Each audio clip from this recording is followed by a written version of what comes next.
요한계시록 21장 9절에서부터 21절이에요. 요한계시록 21장 9절에서부터 21절.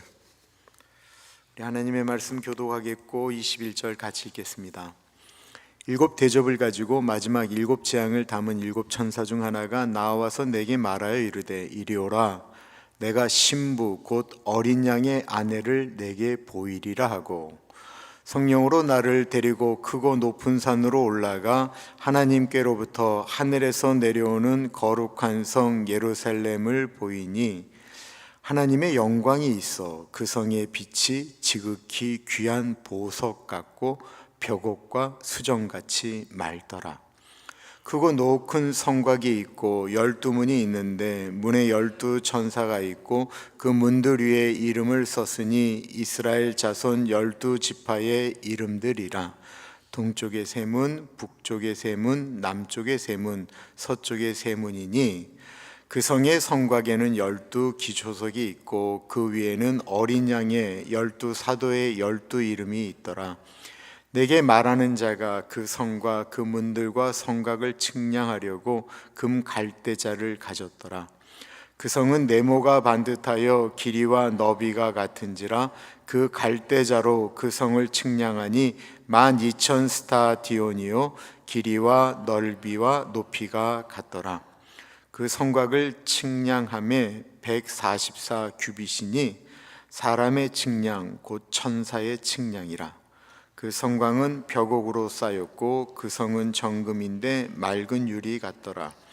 그 성의 성곽의 기초석은 각색 보석으로 꾸몄는데 첫째 기초석은 벽옥이요 둘째는 남보석이요 셋째는 옥수요 넷째는 녹보석이요 다섯째는 홍마노요 여섯째는 홍보석이요 일곱째는 황옥이요 여덟째는 녹옥이요 아홉째는 다망옥이요 열째는 비치옥이요 열한째는 청옥이요 열두째는 자수정이라. 그 12문을 12진주니 다같이 각 문마다 한 개의 진주로 되어 있고 성의 길은 맑은 유리 같은 정금이더라. 아멘. 교회에서 준비하는 그 커피 브레이크가 창세기라고 하는데 정말 기대가 되는 성경 공부입니다. 제가 이제 오렌지 연합교회 갔더니만 저한테 두 가지를 하지 말래라는 거예요. 첫째, 새벽 예배 드린다라고 하지 말래요. 그래서 왜 그렇습니까? 그랬더니만 거기가 진짜 외진 곳이었거든요. 목사님들이 와서 오자마자 하시는 게 새벽 예배를 오픈하겠습니다. 새벽 예배를 오픈했는데 아무도 안 나오기 때문에 한 달 정도 하다가 은근히 이렇게 사라진다라는 거예요. 목사님 왜 지키지도 못할 얘기를 뭐하러 하십니까? 34살 처음으로 담임 목회를 시작하는 저에게 충고해 주신 말씀이셨어요. 아무도 안 나오는데 하다가 없앨 걸 뭐하러 하냐라는 얘기셨어요. 그래서 제가 그냥 저 혼자 하려고 합니다 라고 했는데 2주 정도를 저를 보신 한 분이 그때부터 새벽 예배를 같이 나오셨어요. 그분하고 같이 새벽 예배를 시작했습니다. 그분이 박희정 장로님이에요. 거긴 정말 새벽 예배가 나오기가 여기보다 더 힘든 곳이에요. 근데 한 번도 사람 없이 예배를 드린 적이 없었어요. 그때 교인 수 12명이었는데 그때 그랬어요. 또 다른 거 하나를 하지 말라고 그랬는데 수요 예배를 하지 말라는 거예요.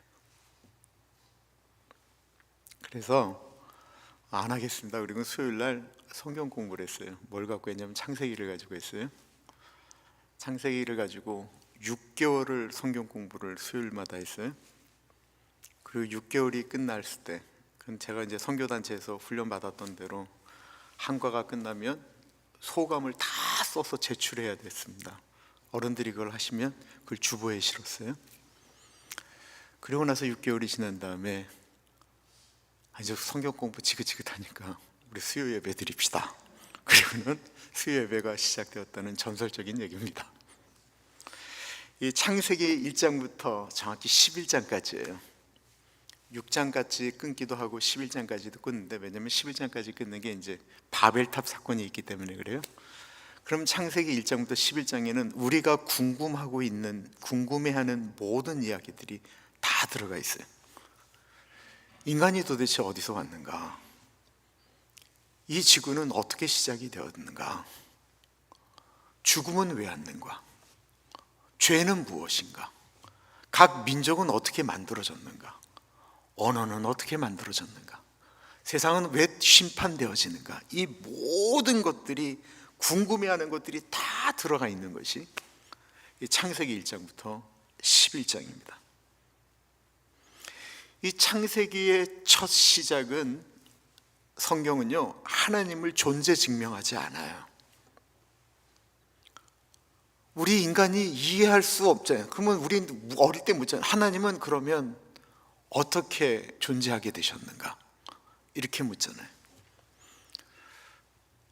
근데 성경은 하나님에 대한 존재 증명을 하지 않고 태초에 하나님이 우리 피조물을 만들으셨다고 선포하면서 시작되어집니다.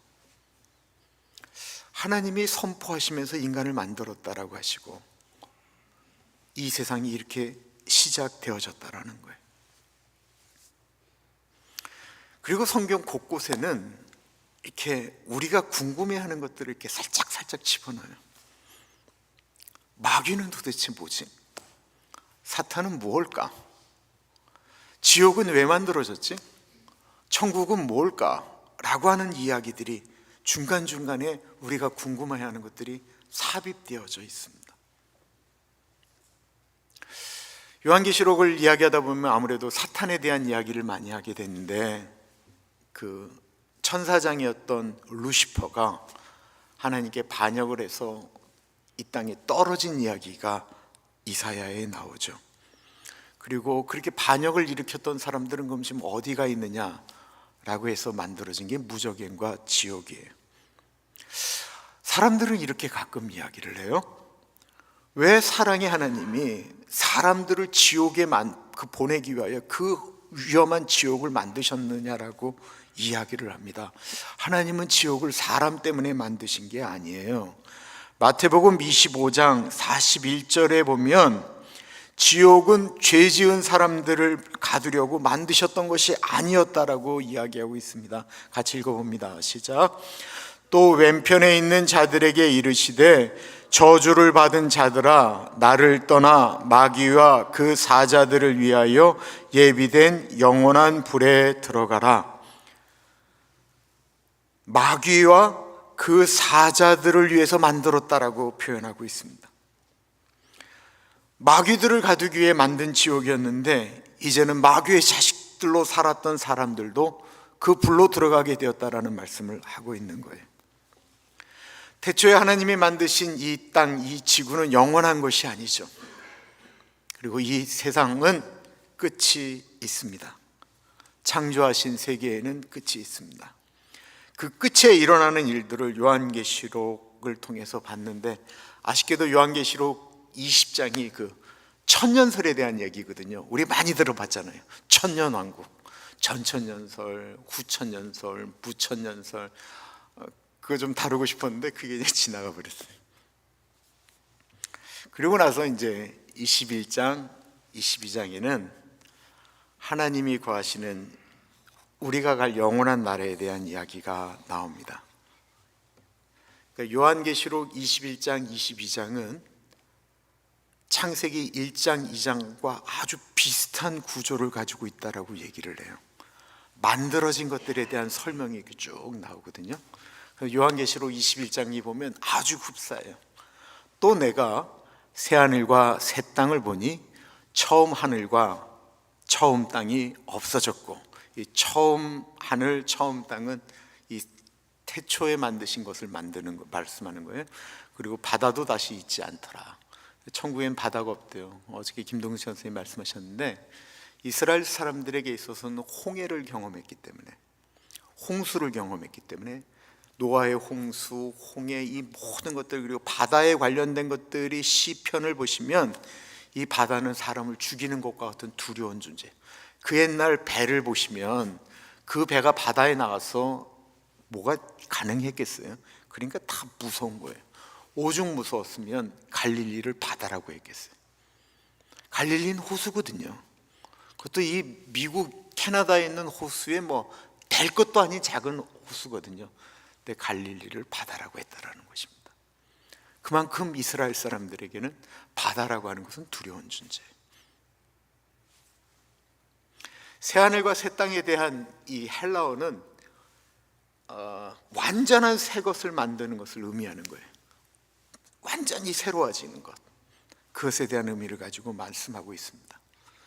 어제는 그 새하늘과 새 땅이 나오고요, 오늘은 거룩한 성 예루살렘에 대해서 이야기하고 있는데요, 이걸 보신다면 혹시 유튜브로 보시면 되게 재밌어요. 새하늘과 새 땅을 치면 뭐가 제일 많이 나오냐면 신천지가 제일 많이 나와요. 신, 새로 올 신, 하늘천 땅지니까 새하늘과 새 땅이 신천지예요. 더 재밌는 거, 이 통일교는 이름을 바꿨어요. 통일교가 이번에 어마무시한 이게 커다란 궁전 같은 거를 지고 뭐 거기서 뭘 얘기하는데 거기에 이 예루살렘과 비슷한 구조가 나와요. 이 그 신천지도 그렇고 이쪽도 그렇고 다 12기둥을 세워요. 다 지파를 세우고, 이 모든 것들이 다 요한계시록 21장과 관련이 되어져 있습니다. 오늘은 거룩한 성 새 예루살렘에 대한 이야기가 나옵니다. 우리가 올라가는 거룩한 성 예루살렘에 대한 이야기 9절과 10절 같이 있습니다. 시작.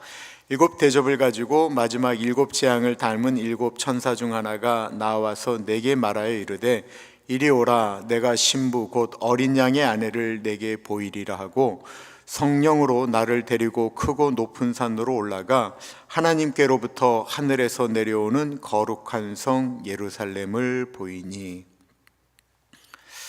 이게 9절과 10절을 이렇게 좀 눈치 빠르신 분들은 보시겠지만 9절에 내가 신부 곧 어린 양의 아내를 보이겠다고 높은 산으로 끌고 올라갔어요. 천사가 사도 요한을. 그리고 나서 어린 양의 신부를 보여준다라고 한 거는 보여준 것이 새 예루살렘 성이다라는 것입니다. 그럼 어린 양의 신부와 이 새 예루살렘은 어떤 관계가 있을까요? 신약에서 우리 믿는 성도들을 보통 어린 양의 신부, 예수의 신부라고 표현을 하지요.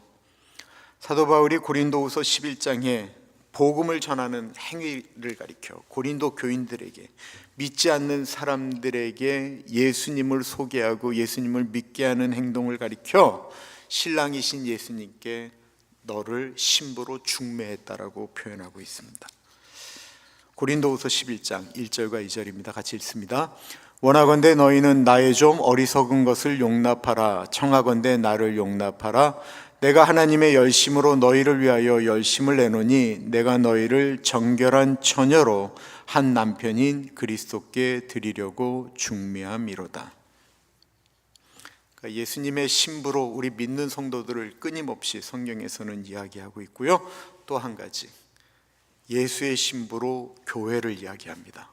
얘기 되게 많이 들으셨을 거예요. 왜냐하면 교회라고 하는 것이 엄밀한 의미에서는 에클레시아, 이거는 예수 믿는 사람들이 모인 공동체가 교회이기 때문에, 건물이 아니고 교회이기 때문에. 다 아시면서 이렇게 처음 듣는 표정으로 저를 보세요. 다 아시는 내용이잖아요, 그죠? 예수 믿는 사람들이 모인 공동체를 가리켜 교회라고 이야기하잖아요.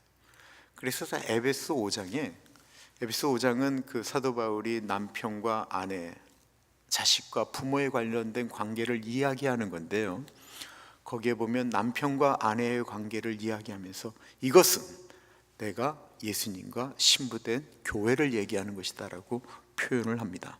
30절에서부터 32절 같이 보겠습니다. 시작. 우리는 그 몸의 지체임이라. 그러므로 사람이 부모를 떠나 그의 아내와 합하여 그 둘이 한 육체가 될지니 이 비밀이 크도다. 나는 그리스도와 교회에 대하여 말하노라. 이 남자와 여자가 한 몸을 이루는 이것을 가리켜 이야기하면서 이 비밀이 큰데 나는 이거는 그리스도와 교회에 대해서 이야기하는 것이다 라고 표현하고 있어요.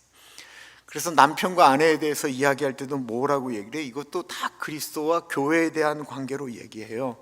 남편들아, 아내 사랑하기를 그리스도께서 교회를 사랑하셔서 그 교회를 위하여 자기 몸을 버린 것 같이 아내를 사랑하라고 표현하고 있잖아요. 그러므로 이 새 예루살렘은 그리스도인의 신부인 교회 그리고 성도들이 모인 것을 지칭하는 것이다라고 이해할 수도 있습니다. 그러니까 사람을 도시로 표현하고 있는 거예요. 이거는요, 성경에 아주 흔하게 나오는 것을 의미합니다. 그러니까 우리가 바벨론이다 라고 표현하면, 바벨론이라고 생각하면 우리가 생각하는 건 바벨론 성을 의미하는 게 아니고 타락한 사람들이 모여있는 도시를 얘기하는 거잖아요. 그리고 예루살렘아 예루살렘아, 예수님께서 예루살렘 성을 보면서 우시면서 그 안에 있는 것들을 이야기하시는 것이 예레미야에도 나오고 예수님도 말씀하시고 하는데, 그거는 예루살렘 성 안에 있는 사람들 때문에 우는 거예요. 이 세상 가운데 타락한 사람들이 너무 타락할 대로 타락하고 동성애가 극심하고 하는 것들을 보면 사람들은 얘기할 때 소돔과 고모라라고 얘기하는 건 도시를 얘기하는 것이 아니고 그 안에 있는 사람들을 얘기하는 것과 마찬가지입니다. 새 예루살렘은 하나님의 사람들이 거하는 곳, 예수의 신부된 자들이 들어가는 곳, 이것이 보편적인 21장에 대한 주석이에요.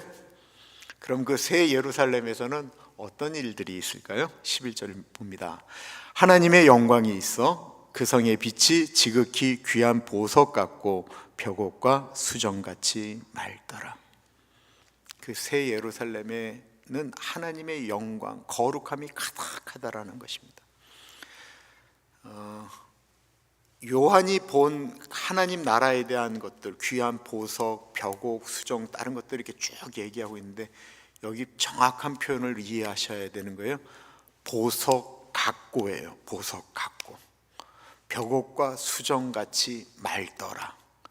그러니까 너무 아름답게 빛이 나니까 그것처럼 보였다라는 거예요. 모든 것들이 보석으로 다 돼 있고 이렇게만 생각을 하면 조금 어려워요. 뭘까 상상을 해도 그림이 안 그려져요. 그렇게 만든 모형들도 좀 있고 그래요. 근데 저는 보석을 봤는데 이 보석이 뭔지 잘 모르겠어요. 여러분들은 요한계시록 21장에 나오는 그런 보석들 보신 적 있어요? 나는 금반지도 없다 라고 말씀하셨어요. 희한한 보석들이 많죠. 하여튼 하나님 나라의 영광이 있고 그것이 하여튼 기가 막힌 것이다 라고 하는 표현을 이렇게 이제 하시는 것 같아요. 하나님의 영광이 가득한 그곳, 죄가 없다라는 거잖아요. 그곳에는 모든 사람들이 예수님의 보혈로 죄 씻음을 받았기 때문에 거기는 더 이상의 어둠이 없기 때문에 그렇습니다. 천국에는 어둠이 없어요. 빛나는 영광만 있다라고 하는 것입니다. 그러면 새 예루살렘에 없는 것은 무엇입니까? 우리가 가는 천국에는 없는 것, 우리가 들으면서도 가장 감동스러운 것, 요한계시록 21장에는 천국에 없는 이야기가 있죠. 이거는 없다라는 거예요. 3절과 4절 우리 같이 읽어봅니다. 시작. 내가 들으니 보좌에서 큰 음성이 나서 이르되 보라, 하나님의 장막이 사람들과 함께 있음에 하나님이 그들과 함께 계시리니 그들은 하나님의 백성이 되고 하나님은 친히 그들과 함께 계셔서 모든 눈물을 그 눈에서 닦아주시니 다시는 사망이 없고 애통하는 것이나 곡하는 것이나 아픈 것이 다시 있지 아니하리니 처음 것들이 다 지나갔음이로라. 하나님 나라에는 눈물이 없고 사망이 없고 애통하는 것이나 곡하는 것이나 아픈 것이 없다라고 말씀하고 있습니다. 사람이 죽는 이유는 죄 때문에 죽는 거잖아요. 근데 이 죄 때문에 죽는데 앞에 오는 것이 병도 있고요, 스트레스도 있고요. 스트레스는 염려와 근심을 갖다 줍니다. 이게 또 암을 유발시키고요. 장례식에 부르는 찬송 중에 이런 내용이 있어요. 이 세상엔 그게 다 있다라는 거예요. 괴로운 인생길 가는 몸이 평안히 쉴 곳이 아주 없네. 걱정과 근심이 어디든 없으리. 돌아갈래 고향 하늘나라. 괴로운 인생길, 몸이 편안히 쉴 곳이 정말 어디 있을까? 걱정과 근심은 어디든 있으리 돌아갈래 나라 하늘나라. 또 그 하나님 나라에 무엇이 없을까요? 요한계시록 22장 5절에 아까 말씀드렸던 밤이 없다라고 표현하고 있습니다. 읽어보겠습니다. 다시 밤이 없겠고 등불과 햇빛이 쓸데없으니 이는 주 하나님이 그들에게 빛이심이라. 그들이 세세토록 왕노릇 하리로다. 그럼 하나님의 영광이 가득한 곳에 있는 것은 무엇입니까? 그럼 하나님의 영광만 보고 그냥 있는 걸까? 하나님의 영광이 가득한 곳에 대한 이야기를 이사야는 이렇게 표현하고 있습니다. 이사야 11장이에요. 우리 너무 유명한 말씀이니까 같이 읽어봅니다. 시작. 그때 이리가 어린 양과 함께 살며 포음이 어린 염소와 함께 누우며 송아지와 어린 사자와 살찐 짐승이 함께 있어 어린아이에게 끌리며 암소와 곰이 함께 먹으며 그것들의 새끼가 함께 엎드리며 사자가 소처럼 풀을 먹을 것이며 젖먹는 아이가 독사의 구멍에서 장난하며 젖된 어린아이가 독사의 굴에 손을 넣을 것이라. 내 거룩한 산 모든 곳에서 해됨도 없고 상함도 없을 것이니 이는 물이 바다를 덮은 같이 여호와를 아는 지식이 세상에 충만할 것임이니라. 미움과 다툼이 없는 것, 사자굴에 어린이가 손 놓고 장난쳐도 물리지 않는, 옛날에 불렀던 그 곡이 1516년에 토마스 모아가 유토피아라고 하는 책을 썼어요. 더 이상 전쟁이 없는 것, 아픔이 없는 것, 고통을 나누는 것. 토마스 모아가 썼던 유토피아는 사람들한테 많은 생각을 하게 됐어요. 그리고 이 토마스 모어의 유토피아, 그리고 성경에 있는 것들을 바라보면서 이 땅에 그런 세계를 만들겠다라고 한 사람이 생각을 했어요. 그 사람이 그 유명한 마르크스예요. 마르크스가 말했던 공산주의는 여기서 나왔습니다. 공동으로 생산을 해서 공동으로 나누어 먹자. 얼마나 좋아요.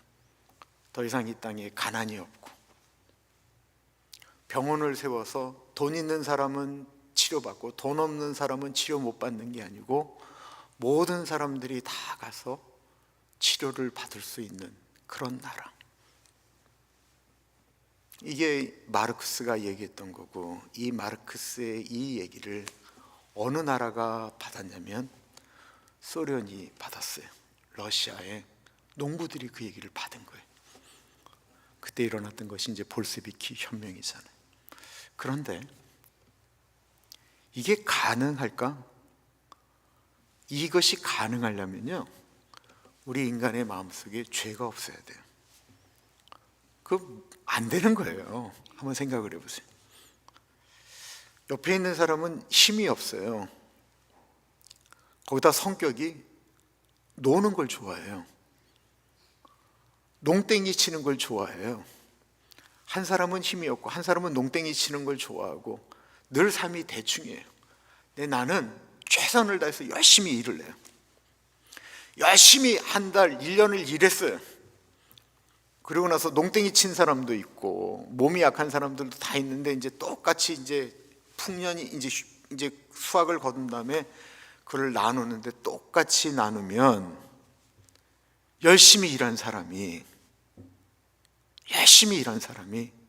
그 받아들일 수 있습니까? 한두 번은 받아들일 수 있어요. 한두 번은. 그러나 이걸 어떻게 계속 받아들여요? 공산주의가 되려면 내가 낳은 자식, 내가 낳은 새끼가 결혼을 한다고 할 때 내 안에 욕심이 다 없어져 버려야 돼요. 내 자식이 좋은 사람 만나서 행복하기를 원하는 것이, 그게 죄인가요? 그 공산주의는 이게 유토피아를 꿈꾸면서 만들었지만 이게 불가능한 얘기예요. 불가능한 거. 그리고 그것을 만들다 보니까 하나님이 없다라고 이야기를 해야 돼요. 우리 인간이 신이니까. 그래서 종교는 인민의 아편이다라는 말을 쓴 거예요. 이게 공산주의가 무너진 이유예요. 그리고 이게 독일 교회가 무너진 이유예요. 아시는 것처럼 독일 교회는 목사들의 사례비가 어디서 나오냐면 국가에서 나옵니다. 그래서 독일로 유학 간 내 친구들의 평생의 소원은 독일 교회 목사가 되는 거예요. 독일 교회 목사만 되면 먹고 사는 문제는 아무런 문제가 없어요. 죽을 때까지. 근데 여러분 생각을 해보세요. 목사가 물론 하나님 바라보고 하지만 내가 애쓰고 노력해서 교회를 세우기 위해서 내가 땀을 흘리고 사람을 만나고 하면서 교회를 키우는데, 내가 이렇게 하건 그냥 매일 놀고 먹고 그냥 교회 건물만 세워놓고 거기서 내가 성도가 1명 있건 2명 있건 내가 그냥 거기서 목회를 해도 똑같이 돈이 나온다고 한다면 사람들의 마음에 무슨 생각이 들겠습니까? 공산주의는 우리의 머릿속에는 있지만 이거는 가능하지가 않아요. 내가 요즘 사회를 보면서 여러분들에게 좀 한 번 정도 이렇게 좀 설명을 하려고 하는 거예요. 설명을 하려고 하는 거. 이 보수 있잖아요. 보수가 꿈꾸는 건 뭔지 아세요? 보수주의의 보수파라고 이야기하는 것들은 정부가 작은 정부를 얘기하잖아요. 오늘 좀 시간이 됐어요? 조금만 들어주세요. 하나님 나라 얘기하려고 하니까. 정부를 작게 만들다라고 하는 건 자유경쟁을 얘기하는 거예요. 자유시장을 얘기하는 거예요. 진보의 핵심은 평등이에요. 진보는 어떻게 하면 사람들이 평등하게 균등하게 살까를 꿈꾸는 것. 그래서 진보라고 얘기하는 건 평등을 강조하고요, 보수는 자유를 강조해요. 이게 엎치락 뒤치락 하면서 어떤 게 옳고 그름이 아니고 이게 엎치락 뒤치락을 하면서 사회가 든든해져요. 한번 이쪽이 있으면 평등이 이루어지고 한쪽이 있으면 그때부터는 또 자유경쟁 가운데 발전을 해요. 평등만 강조를 하게 되면요, 자유경쟁이 일어나지 않기 때문에 발전이 퇴보됩니다. 근데 이러다 보니까 이제 별 희한한 것들이 만들어지기 시작했어요. 한국의 보수와 진보는 엄밀한 의미에서 다 짝퉁이고요, 오늘날 다 대부분 그렇습니다. 진보를 꿈꾸면 그런 식으로 살면 안 돼요. 그리고 보수를 꿈꿔도 그렇게 살면 안 돼요. 그래서 짝퉁이에요. 어떻게 보면 제가 여쭤볼 수도 있어요. 보수의 핵심이 뭡니까? 라고 하면 아마 그 대답도 못할 수 있는 사람들도 있을 거예요. 그리고 진보를 주장하는 분들이 모여서 얘기를 할 때 막 얘기를 하는데 보면 자기 것들을 내려놓지 않아요. 진보의 핵심이 평등이라고 하면 자기 것들을 내려놔야 되는데 그러지 않아요. 사람이 죄성이 있기 때문에 그거 불가능합니다. 오늘날 모든 국가들의 시스템은 이 자본주의와 공산주의의 중간 정도 되는 개념으로 가요. 그걸 가리켜 사회주의라고 그래요. 요즘 중국이 꿈꾸는 건 사회주의, 공산주의인데도 거기는 자본 경제, 시장 경제를 끌고 왔기 때문에 중국식 사회주의라고 보통 이야기를 해요. 미국, 유럽 다 사회주의 국가입니다. 보시면 모든 시스템들이 그렇게 흘러갔어요. 그런데 여기서 문제가 발생했어요. 공산주의를 꿈꿀 때와 똑같은 문제가 벌어진 거예요. 열심히 일하는 분들, 이분들에게 세금을 내게 해서 국가가 돌아가고 어려운 분들에게 이게 흘러가게 했던 것이 이제 공산주의에서 바뀌어진 사회주의거든요. 근데 문제는 뭐냐면 이 세금을 가지고 나눠주는데 이거를 공짜로 얻어먹으면서 놀고 먹겠다라는 사람들이 점점 더 많아지는 거예요. 옛날에 공산주의를 꿈꿀 때 일어났던 현상이 똑같이 일어나고 있는 거예요. 그 바람에 요즘 유럽이 뒤집어지고 미국, 남미가 다 뒤집어지는 거예요. 더 이상 그쪽으로 안 가겠다라는 거예요. 그 어느 순간에 이게 쭉 가다 보면 또 한번 발전이라는 것이 확 일어나면서 경제가 일어나면 또다시 이 빈부의 격차에 대한 그 고통 때문에 또 다시 한번 사회주의 쪽으로 돌아가는 현상들이 사이클처럼 아마 일어나게 될 것입니다. 그런데 이 일은 토마스 무어가 꿈꿨던 유토피아는 이 세상에 일어날 수가 없어요. 제가 어릴 때, 여러분들도 한국에 계실 때 불렀던 노래 있으실 거예요. 한태수라고 하는 사람이 불렀던, 한태수가 불렀던 희망의 나라로 창문을 열어라. 희망의 나라로 갑시다. 그렇게 꿈꿨어요. 그리고 얼마 전에 돌아가신 김민기라고 하는 분이 불렀던 이 세상 어딘가에라는 노래가 있었어요. 저는 이 세상이 어딘가에 그 나라 만들고 싶었어요. 이 세상 어딘가에 있을까? 분홍빛 고운 꿈나라. 정말 이 나라가 그렇게 될 수 있지 않을까? 그런 꿈을 꿨어요. 난 나이를 먹으면서 인간을 이해하니까 이건 불가능하다라는 생각이 들었습니다. 그럼 이 세상에 그런 나라는 없다라고 규정해버리고 끝나면 되는 것일까요? 예수님께서 이 땅에 계시면서 하나님 나라에 대해서 많이 말씀하셨습니다. 회개하라, 천국이 가까웠다라고 말씀하셨는데 사람들이 질문을 했습니다. 예수님, 하나님의 나라가 어디 있습니까? 하나님의 나라는 여기 있다 저기 있다 하지 말아라. 하나님의 나라는 예수님, 하나님 보신 네 마음속에 있다라고 표현하고 있습니다. 사회 제도 가운데 이 사회 제도라는 게 완전한 것이 하나도 없는데 하나님의 사람들이 자기의 자리에서 하나님의 사람으로 살아가면서 만들어가는 하나님의 나라, 작은 천국. 저는 어느 순간부터 그 작은 천국을 이루는 가장 핵심에 대한 이야기를 하면서 가족에 대한 이야기를 많이 하게 됩니다. 가족 안에서 자꾸만 작은 천국을 만들어 가려고 애쓰고 노력해야 돼요. 내 배우자가, 내 누구가 변하건 변하지 않았던 내가 그곳에서 뭘 만들어 가기 위하여 애쓰는 사람이 되어가는 것. 또 내가 다니는 직장에서 주인이 어떻든 저렇든 간에 내가 하나님의 백성으로 피와 땀과 눈물을 흘리며 그곳에서 헌신하면서 만들어가는 것. 지난주 우리는 크리스마스 식사 애찬을 했습니다. 5가지가 넘는 이제 그게 나왔죠. 근데 그게 그냥 만들어진 게 아닌 게 우리가 다 잘 알잖아요. 고기는 어른들을 위해서 기름을 떼는 작업만 엄청나게 했어요.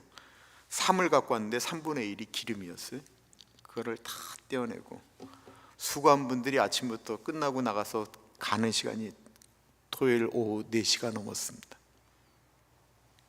그분들이 만약에 그렇게 애쓰고 있지 않았다고 하면 성탄절날 하늘엔 영광 땅에는 평화라고 하는 예배를 드리고 그리고 하는 크리스마스 애찬은 없었을 거예요. 누군가가 아파하고 희생하기 때문에 이 땅에는 작은 천국들이 만들어져 가는 것입니다. 우리는 그렇게 살아가는 거예요. 이렇게 살아가는데 죄가 들어온 이 세상, 완전하지 않은 이곳에서 우리는 늙어요. 우리는 병들어요. 그리고 우리는 죽어요. 근데 우리가 있었던 이 과정 가운데 있었던 그 수많은 우리들의 그 눈물, 피, 땀, 이 모든 것들이 우리가 죽어가면 뭐 몇 사람은 기억할지 모르겠지만 다 잊어버려요. 그러나 하나님은 기억하신다라는 것입니다. 그 새하늘의 모습이 나와요. 새 예루살렘 12절부터 14절 제가 읽겠습니다. 크고 높은 성곽이 있고 12문이 있는데 문에 12천사가 있고 그 문들에는 이름을 썼으니 이스라엘 자손 12지파의 이름들이라. 동쪽의 세 문, 북쪽의 세 문, 남쪽의 세 문, 서쪽의 세 문이니 그 성의 성곽에는 12기초석이 있고 그 위에는 어린 양의 12사도의 12이름이 있더라. 12문, 12천사, 이스라엘의 12지파, 어린 양의 12사도라는 말이 나오는데 지난번 요한계시록을 말씀드리면서 구약의 교회를 대표하는 것은 12지파, 야곱의 아들들이에요. 그리고 신약의 교회를 대표하는 것은 예수님의 12사도, 그러니까 이거는 신구약에 구원받은 사람들을 의미한다라고 생각하시면서 보시면 돼요. 예수 그리스도로 인하여 의롭다 칭함을 받은 성도들이 가는 곳, 내가 곧 길이요 진리요 생명이니 나로 말미암지 않고는 아버지께로 올 자가 없다라고 말씀하셨던 그 말씀을 붙들고 살았던 사람들이 들어가는 곳입니다. 그것에 대한 크기가 나와요. 내게 말하는 자가 그 성과 그 문들과 성곽을 측량하려고 금 갈대자를 가졌더라. 그 성은 네모가 반듯하여 길이와 너비가 같은지라. 그 갈대자로 그 성을 측량하니 12,000 스타디온이요 길이와 너비와 높이가 같더라. 그 성곽을 측량함에 144 규빗이니 사람의 측량 곧 천사의 측량이라. 17절에 나오는 사람의 측량 곧 천사의 측량이라는 말이 헷갈리시죠? 천사가 사람의 측량 방법으로 측량했다라고 표현하고 있는 거예요. 한 천사가 성을 측량하는데 금 갈대, 그때는 갈대가 이렇게 길잖아요. 그걸 갖고 이렇게 측량을 했다라는 거예요. 이 성이 네모난데 성이 12,000 스타디온이라고 이야기했습니다. 스타디온이라고 이야기하는데 이 스타디온은 이 네모난 정사각형된 표현을 이야기하는데, 스타디온 어디서 좀 들어본 말 같지 않으세요? 이 스타디온이라는 말이 스타디움이에요. 스타디움. 우리가 그 메인 스타디움 이러잖아요. 그러니까 미국에 얼마나 많아요? 그만한 그 사이즈가 이 스타디온이에요. 이 스타디온을 그대로 옮긴 게 스타디움입니다. 185m, 가로 세로 높이가 돼 185m, 피트로 계산해 보니까 600피트 정도 되는 것들이 12,000개가 있다라고 이야기를 합니다. 계산을 해보니까 대략 1,400마일 정도 돼요. 좌우로 1,400, 높이로 1,400마일 정도. 뭐 어마무시하죠. 근데 이게 그러면 그런 게 있다라고 표현하는 거는 우리들의 상상일 거예요. 그 완전한 12 곱하기 12 하면 144 뭐 이렇게 나오니까 이런 것들로 해석함으로써 하나님의 성 예루살렘은 하나님이 만드셨기 때문에 완전하다라고 하는 것을 표현하고 있는 것입니다. 예루살렘이 완전한 이유는 하나님이 만드셨기 때문에 그래요. 이 세상에 있는 것들은 다 불완전하잖아요. 고린도후서 5장 1절을 같이 읽어볼까요? 시작. 만일 땅에 있는 우리의 장막집이 무너지면 하나님께서 지으신 집 곧 손으로 지은 것이 아니요 하늘에 있는 영원한 집이 우리에게 있는 줄 아느니라. 사람이 만든 것은 무너져요. 큰 집도 무너지고 큰 돈도 무너지고 큰 차도 어느 순간 되면 다 망가져 버려요. 하나님이 지으신 것은 완전하다라는 것입니다. 하나님이 계신 곳은 온갖 보석으로 그리고 아름다운 것으로 장식되어졌다라고 표현하고 있습니다. 이 보석이 중요한 겁니까? 그것은 내가 어떻게 갈 수 있느냐가 중요한 거죠. 더 이상 이 땅에 고통이 없는 곳에 내가 어떻게 하면 갈 수 있느냐라는 거예요. 기쁨만 있는 곳, 돈으로도 못 가고 얼굴이 이뻐도 못 가고 지식이 많아도 못 가고 거듭나야 갈 수 있는 것, 오직 빛 대신 예수님만을 모셔야 갈 수 있는 것, 예수님 바라보는 것, 예수님 때문에 다른 것을 내려놓을 수 있었던 곳, 분들이 가는 곳, 오직 예수님을 영접함으로 가는 것입니다. 우리의 인생이 끝나면 뒤를 돌아봤을 때 예수님께서 우리를 인도하셨다라는 말씀 외에 우리가 뭐 할 수가 있겠어요? 내가 공을 세우나 은혜 받지 못하네. 내가 공으로 들어갈 수 없기 때문에 거기는 오직 예수 그리스도로 들어가는 것입니다. 거기 들어갈 준비가 돼 있으십니까? 만약에 그곳에 들어갈 준비가 내가 되신 분이라고 한다면 이 사랑은 없고 희생도 없고 오직 말로만 하는 세상. 제 동생이 나라를 걱정하는데 막 얘기를 하길래 너 그렇게 말만 하지 말고 너도 광화문으로 나가든지 여의도로 나가든지 너도 나가. 집에서 욕하지 말고 나가야죠. 말만 하는 그리스도인들, 희생하지 않는 그리스도인들이 천국에 가서 뭐를 받을 수가 있겠어요? 내가 만약에 하나님 나라를 소유했다고 한다면 못 들어갈 분들 생각하면 아파하고 기도해야죠. 그게 우리가 천국을 소유한 사람의 자세입니다. 그 마음을 가져야 내 주변을 천국으로 만들 수 있기 때문에 그렇습니다. 김희준 집사님 찬양할까요? 내 인생 여정 끝내요.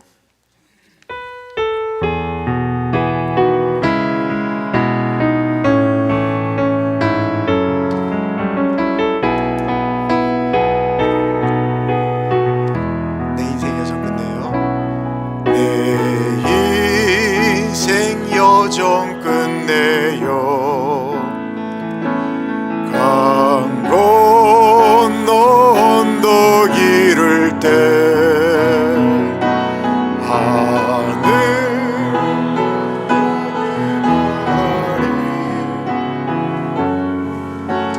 예수 인도하신 내 인생 여정 끝내요.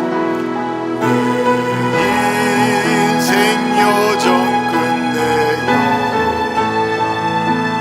강 건너 언덕 이를 때 하늘문 향해 말하리. 예수 인도하셨네. 이 가시밭길 인생을 가시밭길 인생을 거기면서 갈 때에 시험과 환난 많으나 예수 인도하셨네. 매일 발걸음마다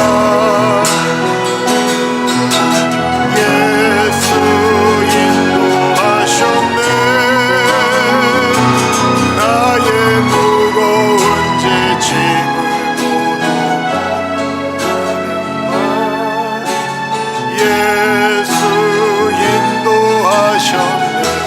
내 밟는 발걸음마다 밟은 발걸음마다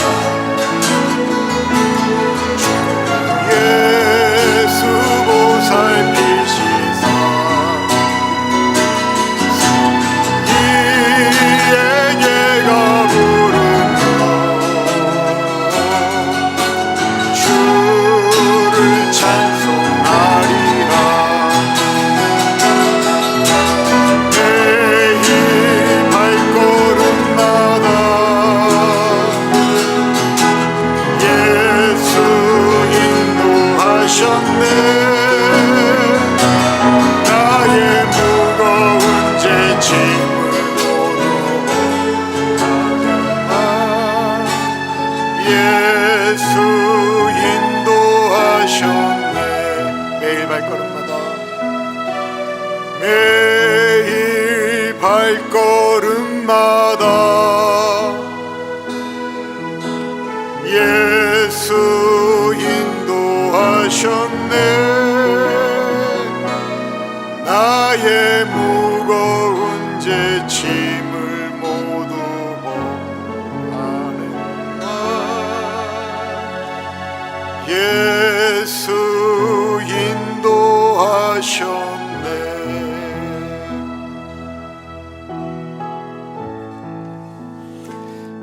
예수님께서 우리들을 인도하셨습니다. 고백할 우리들, 주님, 나를 그렇게 하나님의 자녀로 삼아주셨는데 주님, 내가 당당하게 예수님께서 나를 인도하셨습니다. 그 고백을 당당하게 할 수 있도록 내가 살아가는 이곳에서, 나에게 주어진 곳에서 내가 천국을 만들 수 있도록 하나님, 내가 기도하며 내가 피와 땀과 눈물을 흘려야 될 곳은 어디입니까? 사람은 누구입니까? 하나님, 그 나라 가기 전에 내가 준비할 열매는 무엇입니까? 우리 같이 기도할까요? 생각하면서, 사람을 생각하면서, 내가 해야 될 일을 생각하면서 우리 같이 기도하겠습니다. 기도합니다.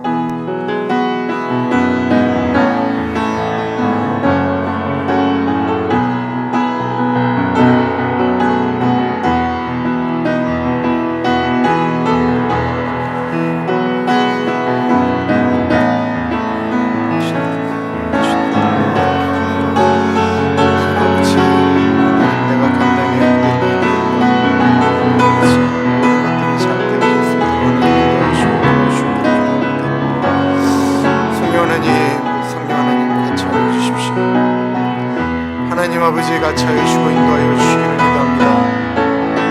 성령 하나님 같이 하여 주십시오. 하나님 도와주십시오. 하나님, 내가 하나님의 뜻대로 살아가는 사람이 되어지기를 기도합니다. 내가 감당해야 될 일들에 대해서 작은 천국을 만들어가는 우리가 되어질 수 있도록 하나님 인도하여 주시기를 기도합니다. 하나님 아버지 사회나 제도를 탓하기보다 하나님, 내가 그렇게 살아가는 사람이 되어질 수 있도록 인도하여 주시옵소서. 하나님 아버지 그렇게 살아갈 수 있도록 인도하여 주시고 도와주시기를 기도합니다. 주님 같이 하여 주십시오. 하나님 도와주시기를 기도합니다. 성령 하나님 같이 하여 주시고 인도하여 주시옵소서. 주님 도와주시옵소서. 하나님 아버지 도와주시기를 기도합니다.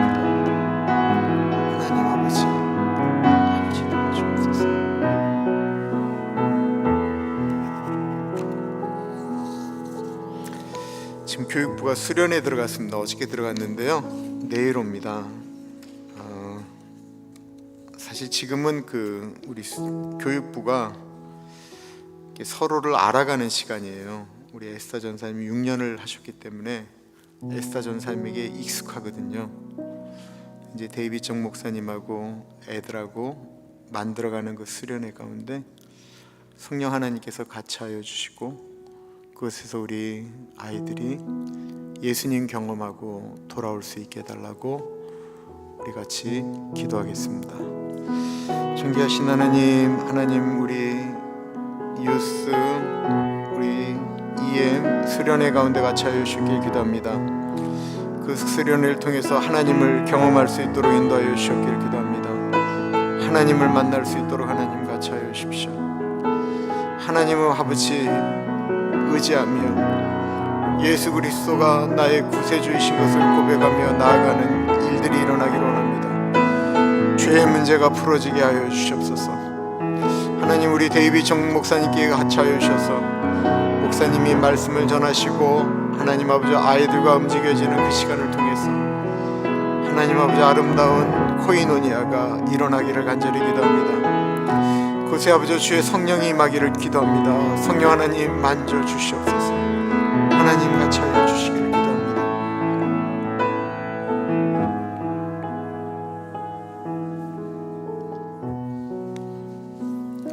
내일 예배를 위해서 기도하겠는데 내일 예배는 우리 문두진 목사님께서 말씀을 전해 주십니다. 그리고 문두진 목사님, 문혜란 목사님, 그리고 우리 예슬이가 내일 이제 예배를 드리고는 남가주 우리교회, 남가주 우리교회는 어디에 있냐면 저 오렌 가든글로브에 있어요. 거기에 있는 교회로 가서 그분들도 오늘 한 해가 가기 전에 이제 문두진 목사님 좀 보고 싶다고 그래서 내일 그리 가야 되는데요. 문두진 목사님, 문혜란 목사님이 이제 가서 사역하실 남가주 우리 교회 가운데 하나님의 은혜가 흘러갈 수 있게 해달라고, 또 내일 예배 가운데는 우리가 2014년도 마지막 예배를 드리는 그 예배 가운데 하나님의 은혜가 흘러갈 수 있게 해달라고, 내일 예배를 위해서 우리 문두진 목사님, 문혜란 목사님, 예슬이를 위해서 우리 같이 기도하겠습니다. 존귀하신 하나님 기도합니다. 하나님 아버지 같이 하시고 인도하여 주시기를 기도합니다. 하나님 아버지, 남가주 우리 교회를 주님의 이름으로 축복합니다. 하나님 아버지, 우리 문두진 목사님, 문혜란 목사님, 예슬이가 가서 교회에 새로운 바람, 새로운 은혜가 올라갈 수 있도록 아버지 같이 하여 주십시오. 교회가 부흥할 수 있도록 하나님 같이 하여 주시기를 기도합니다. 하나님 내일 예배 가운데 말씀을 전하실 때 같이 하시고 하나님 인도하여 주시옵소서. 하나님 아버지 같이 하시고 동행하여 주시옵기를 기도합니다. 우리 교우들이 하나님 아버지 저 주차장 문을 들어올 때 창문을 들어올 때부터 하나님 주의 은혜 가운데 들어가게 하시고 주의 은혜 안에 있다가 하나님 아버지 창문을 나갈 때 은혜를 간직한 채로 나아갈 수 있도록 아버지 같이 하여 주시옵소서. 하나님 같이 하여 주시기를 기도합니다. 성령 하나님 같이 하여 주시고 인도하여 주십시오. 하나님 도와주시옵소서. 하나님 같이 하여 주십시오. 하나님 도와주시옵소서. 아버지 도와주시기를 기도합니다. 주님 도와주십시오.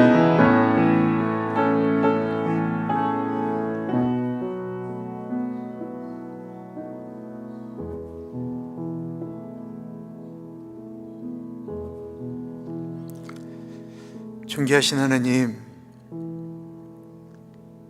하나님이 만드신 무너지지 않는 나라, 새하늘과 새 땅, 새 예루살렘, 그곳에 들어갈 수 있는 어린 양의 신부들,